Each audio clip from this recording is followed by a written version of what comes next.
Chapter 32. It was a muted sound. Surf on a beach a long way away, or maybe the rolling of distant thunder, Will thought. Except no thunder had ever sounded like this. The sound never seemed to start and never seemed to end. It just continued, over and over, repeating itself constantly. And gradually growing louder. It was the sound of thousands of horses cantering slowly toward them. Will flexed the string on his bow a couple of times, testing the feel and the tension. His eyes were fixed on the point where they all knew the Temujai army would appear, a kilometer away, where the narrow coastal strip between the hills and the sea jutted out in a promontory, temporarily blocking their view from the approaching army. His mouth was dry, he realized, as he tried, unsuccessfully, to swallow. He reached down for the waterskin that was hanging by his quiver, and missed the first sight of the Temujai horsemen as they swept around the bend. The men around him let out an involuntary cry. The horsemen rode stirrup to stirrup, in one long, extended line, each horse cantering easily, matching the pace of the horse beside it. "There must be thousands of them," one of the archers said, and Will could hear the fear in his voice. It was echoed in another dozen places along the line. From the ranks of the Skandian warriors beyond them, there was not a sound. Now above the dull rumble of the hooves, they could hear the jingle of harness as well, a lighter counterpoint to the rumbling hoofbeats. The horsemen came on, moving closer to the waiting ranks of silent Skandians. Then, at a single blaring note of a bugle, they reined in and came to a halt. The silence, after the rumbling beat of their approach, was almost palpable. Then a massive roar rose from the throats of the Skandian warriors who stood by their defenses, a roar of defiance and challenge, accompanied by the ear-shattering clash of axes and broadswords on shields. Gradually, the sound died away. The Temujai sat their horses silently, staring at their enemies. "Keep still," Will called to his archers. Now that he saw the Temujai front rank, his force seemed ridiculously small. There must have been 600 or 700 warriors riding side by side in that first rank, and behind them were another 5 or 6 times that number. At the center of the army, where the commander sat his horse, a sequence of colored signal flags waved. Others answered from positions in the line of horsemen. There was another horn blast, a different note this time, and the front rank began to walk their horses forward. The jingling of harness was apparent once more. Then a massive metallic slithering sound filled the air, and the weak sun gleamed on hundreds of saber blades as they were drawn.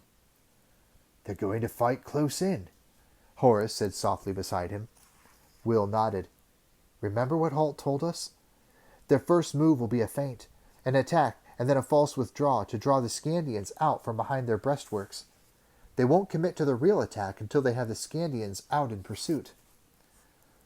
The 1,800 Skandians were drawn up in 3 ranks on a narrow strip of flatland between the sea and the heavily timbered hills. They waited behind carefully constructed earthen breastworks. The sloping ramparts facing the Temujai were thick with sharpened stakes of various lengths, designed to impale the enemy's horses. Holt had located their main defensive position at the spot where the strip was narrowest, with their flanks protected by the steep wooded mountains on the left and the sea on the right. Hallesholm itself was barely 200 meters behind their line. Will's force of archers were on an earthwork berm on the right, some meters behind the main defensive line. At the moment, earth-covered wickered ramparts kept the archers hidden as they crouched behind them. Holt, Eric, and Ragnak were in the command position, more or less in the center of the Skandian line, on a small knoll. Now, more signal flags were seen as the advancing cavalry broke into a trot, beginning to wheel slightly toward the Skandian left flank. There was a stir among the archers crouched behind the breastwork. Several of them reached for arrow bins in front of them, instinctively feeling the need to arm themselves. "Stay down," Will called, wishing, as ever, that his voice wouldn't crack. Holt didn't want him revealing the presence of the archers until the Skandians had made several of their usual probing attacks. "Wait until they're committed to a full attack, then we'll surprise them," he had told his apprentice. The line of archers turned now to look at their young commander. Will forced himself to smile at them. Then, feigning a casualness he certainly didn't feel, he leaned his bow against the breastworks in front of him, signifying that there would be no action required of the archers for some time yet. Some of the other men copied the action. "Nice work," Horace said quietly beside him. "How can you stay so calm?" "It helps if you're terrified," Will replied, speaking out of the corner of his mouth. He was surprised at the warrior apprentice's question. Horace himself seemed to be the epitome of calm, totally unworried and seemingly unconcerned. His next statement dispelled that idea. "You know what I mean," he said. "I nearly dropped my sword when they rode around the bend there." The Temujai charge was gathering pace now, breaking into a fast canter, then a gallop. As they neared the Skandian line, a major part of the force swung away, seemingly deterred by the fortifications and the sharpened stakes. They wheeled their horses to run parallel to the Skandian line for a few seconds, then began to curve back toward their own army. The Skandians yelled abuse and scorn at them. A shower of spears, rocks, and other missiles erupted from the Skandian line. Most of them fell short of the galloping horsemen. A smaller group, maybe less than 100, continued to close on the left wing of the Skandian line. Leaning forward in their stirrups, shouting their war cries, they forced their shaggy mounts up the earth breastworks, ignoring the screams of those horses who were stuck by the stakes. About 2/3 of their numbers made it to the Skandian line, and they leaned down from their saddles, striking left and right with their long curved sabers. The Skandian defenders joined the battle eagerly. Huge axes rose and fell, and more horses came down with tortured screams. Will tried to shut his ears to the sound of horses in agony.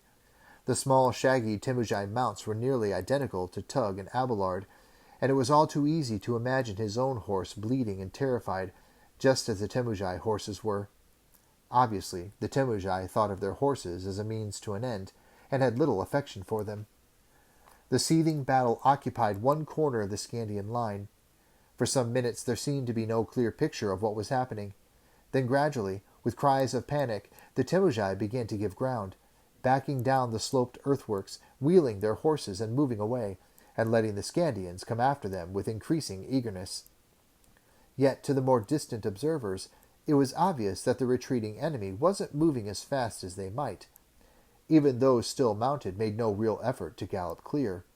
Rather, they withdrew gradually, maintaining contact with the foremost of their pursuers, drawing them farther and farther from the defensive positions they occupied and into the open ground.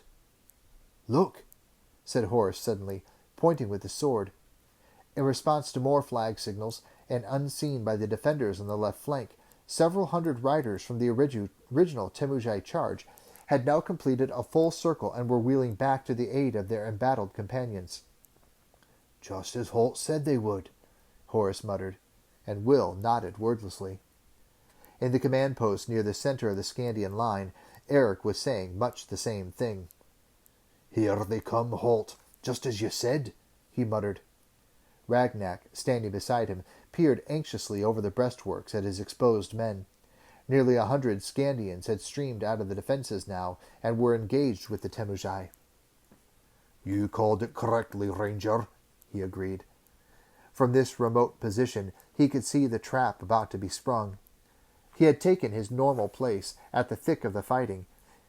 If he had, he would have been totally unaware of the tactic. "Can Cormac be trusted to keep his head out there, and not let his men get out of control?" Halt asked the Oberjarl. Ragnak scowled at the question. "I'll kill him if he doesn't," he replied simply. The ranger raised one eyebrow. "You won't have to," he said. Then turning, he gestured to one of Ragnak's signalers, who stood nearby with a huge ram's horn in his hand. "Get ready," he said, and the man raised the horn to his lips, pursing his mouth to form the right shape to create the mournful but penetrating note. It was a game of cat and mouse. The smaller group of Temujai were pretending to retreat, all the while managing to stay engaged with the leading elements of the pursuing Skandians. For their part, they were simulating a wild and undisciplined pursuit, and getting farther and farther from their own lines, and all the while the first Temujai force were circling back to fall on the exposed Skandians. There was only one more element in the game, which was unknown to the Temujai leaders. Before dawn, Halt had directed 100 Skandian axemen to take up positions in the fringe of the wooded slope bordering the valley. Concealed in hastily dug shallow trenches and behind fallen logs, they waited now for the signal that would tell them to make a surprise attack on the Temujai who were planned to surprise their comrades. "Signal 1," Halt said quietly, and the ram's horn sounded a single extended note that echoed across the valley. Instantly, the pursuing Skandians, strung out in a long line behind the retreating Temujai riders, broke contact with the enemy and ran to form a defensive circle, their round shields forming an impenetrable wall. They were none too soon, as the second wave of Temujai horsemen were nearly upon them. As the eastern riders swept in, they were surprised to find an enemy already in a defensive formation and obviously awaiting them. The charge broke against the shield wall, and another seething, struggling skirmish was formed, with the 100 Skandians defending desperately against at least 5 times their number of horsemen. Hazcam, commanding general of the Temujai invasion force, frowned from his command position as he watched the well-rehearsed, coordinated movements of the Skandians as they formed their shield wall. "I don't like the look of this," he muttered to his second-in-command. "That is not how these savages are supposed to react." And then the ram's horn rung out again, this time sounding 3 short staccato notes that seemed to punch the air. A signal of some kind, he realized, but for what? And to whom? The answer wasn't long in coming. There was a roar from the main Skandian ranks as a group of foot soldiers broke from the cover of the trees and ran to fall upon the encircling riders from the rear. The Skandian battle axes took a terrible toll of the surprised Temujai, who found themselves suddenly and unexpectedly caught between the hammer of the new attacking force and the anvil of the shield wall. Surprised and confused, and with the momentum of their charge long since spent, the horsemen were easy marks for the savage northerners. In a matter of a few seconds, Hazcam estimated that he had lost at least a quarter of his engaged force. It was time to cut his losses, he knew. He turned to his bugler. "Retreat," he said quickly. "Disengage and retreat." The silver notes of the bugle spilled over the battlefield, cutting through the consciousness of the highly disciplined Temujai cavalry. This time, as they withdrew, they made no pretense of staying in contact with the Skandians. Their rapid disengagement showed how false their previous feigned retreat had been. In a matter of a few minutes, the riders were streaming back toward their own lines. For a moment, it looked as if discipline and reason had forsaken the Skandians. Ragnak realized that, in the heat of the moment, they were on the verge of pursuing the retreating Temujai back to their own lines, and to certain death for the Skandians. He quickly jumped up on the breastworks and bellowed in his loudest storm-quelling voice, "Cormac! Back here! Now!" There was no need for the ram's horn to reinforce the order. The Oberjarl's voice carried clearly to the Skandians, and as one, they rode for the shelter of the fortifications. Realizing what was happening, some of the Temujai sheathed their sabers and turned back to send a volley of arrows sailing after the Skandians. But it was too little and too late. Apart from a few minor flesh wounds, there were no injuries. Will and Horace exchanged glances. So far, things had gone pretty well, as Halt had predicted. But they didn't think the Temujai would be trying that particular trick again. "Next time," said Will, "it'll be our turn."